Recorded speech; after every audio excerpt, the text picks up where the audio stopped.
Hello, have a nice day. 15 अगस्त का समारोह हो गया, बड़ा अच्छा लगा। और हर घर में तिरंगा, ये अभियान बड़े जोर शोर से चलाया गया सरकार के द्वारा। ये भी हो ही गया होगा, अच्छा ही हुआ होगा।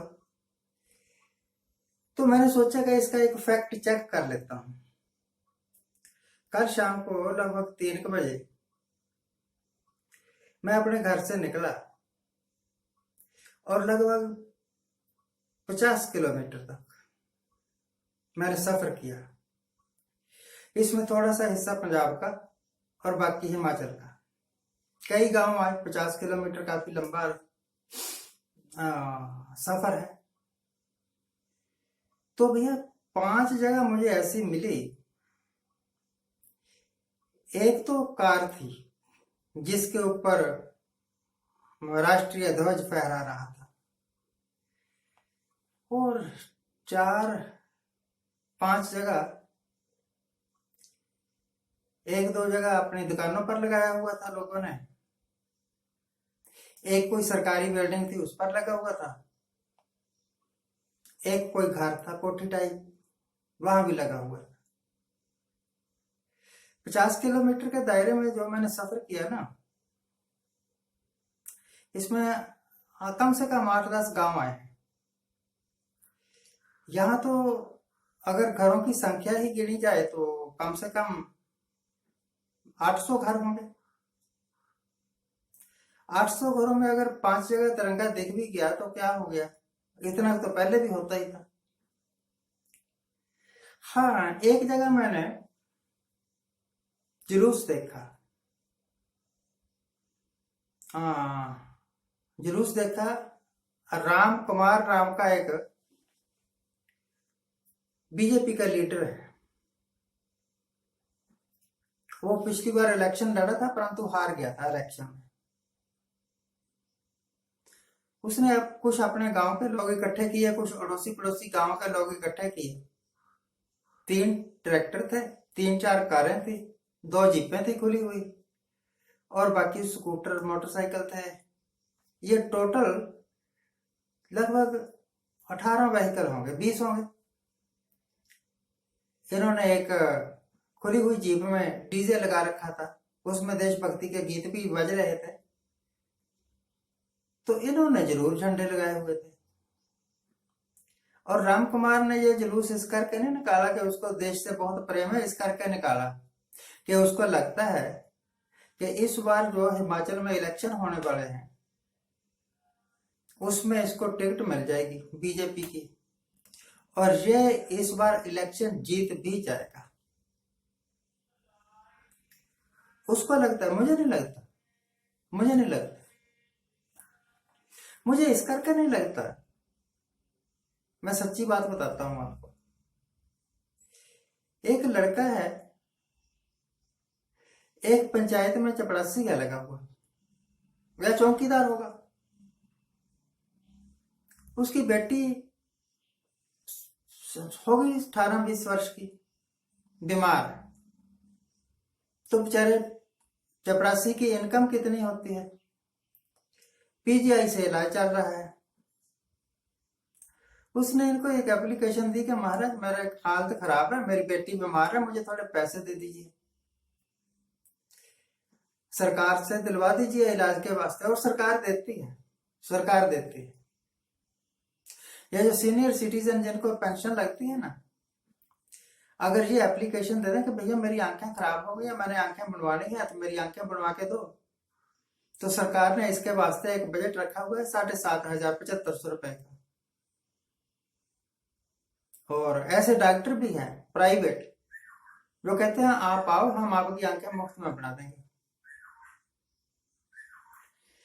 तो जब सरकार का ये डिपार्टमेंट है कि जन कल्याण के वास्ते हमने कुछ खर्च करना है, तो उससे दिलवा देते पैसे। नहीं दिलवाए। तो जहां के जो एमपी है ना, धूमल साहब के बेटे, उनको भी एप्लीकेशन दी। उनका एक लिखती जवाब आ गया, लेटर, कि हमारे पास ऐसे कामों के लिए पैसे नहीं हैं। एक गरीब आदमी जो अपनी बेटी का इलाज करवाना चाहता है, उसके वास्ते तेरे पास पैसे नहीं है। अगर अपने 1 महीने के खर्चे ही तो इधर ट्रांसफर कर देता तो शायद उसका काम बन जाता। 20-25 हजार ही चाहिए होंगे, ज्यादा थोड़े चाहिए होंगे उसको। क्योंकि ये बीजेपी वाले बहुत ज्यादा स्वार्थी है, किसी की मदद नहीं करते। और यह बात जब अग्निहोत्री को पता लगी तो उसने 20,000 रुपए का चेक काटा और उसको दिया कि भाई ये, अपनी वाइफ को कहा कि ये चेक दे के आओ, और कहने के घबराना नहीं, और पैसे लगेंगे तो मैं और भी दूंगा। वर्तमान एमएलए है। दौड़ना कि मैं इलेक्शन जीत जाऊं, दौड़ना कि मेरी सरकार बन जाए, भाषण देना कि परिवारवाद खत्म करना है। प्रधानमंत्री कल भाषण दे रहा था, कहता है देश की प्रगति में अगर सबसे ज्यादा बड़ी रुकावट है तो परिवारवाद है। इशारा उसका ये राहुल गांधी की तरफ था, सोनिया गांधी की तरफ था।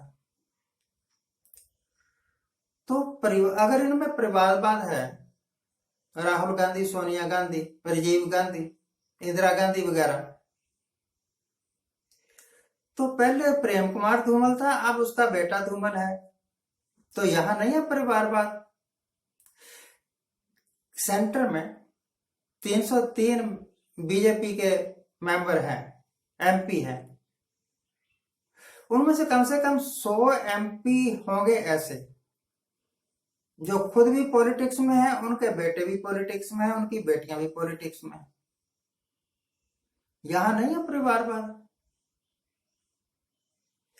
दूसरे की आंख में पड़ा हुआ बाल क्षतीर लगता है, और अपनी आंख में पड़ा हुआ कुछ नहीं लगता, वो तो नजर ही नहीं आता ना। तो भाई मैंने कल और आज में ये जाना कि जो कुछ प्रधानमंत्री साहब या जो कुछ भी बीजेपी वाले कहते हैं वो करते नहीं है। प्रधानमंत्री साहब को 9वीं बार लाल किले से भाषण देते हुए यह जरूर बताना चाहिए था कि जो वायदा उन्होंने 2 करोड़ नौकरियों का किया था वो कितनी दे दी और बाकी कितनी बची हुई है। किसानों की आय 2022 तक दुगनी करनी थी, कितनी हो गई और कितनी बची हुई है। ठीक है ना, बताना चाहिए ना। और भैया यह भी बताना चाहिए था कि देश में से गरीबी कितनी कम हुई है। यह भी बताना चाहिए था कि उनके राज में विदेशी कर्ज कितना बढ़ गया है। उनको यह भी बता देना चाहिए था। प्रोग्रेस तो इसी को कहते हैं ना, विकास इसी को कहते हैं। 2014 में विदेशी कर्जा कम था, अब उससे 4 गुना है। यह विकास नहीं है। 2014 में बेरोजगारी कम थी, अब बेरोजगारी 4 गुनी हो गई। यह विकास नहीं है। भाषण दे रहे हैं, आप देखते रहो भाषण।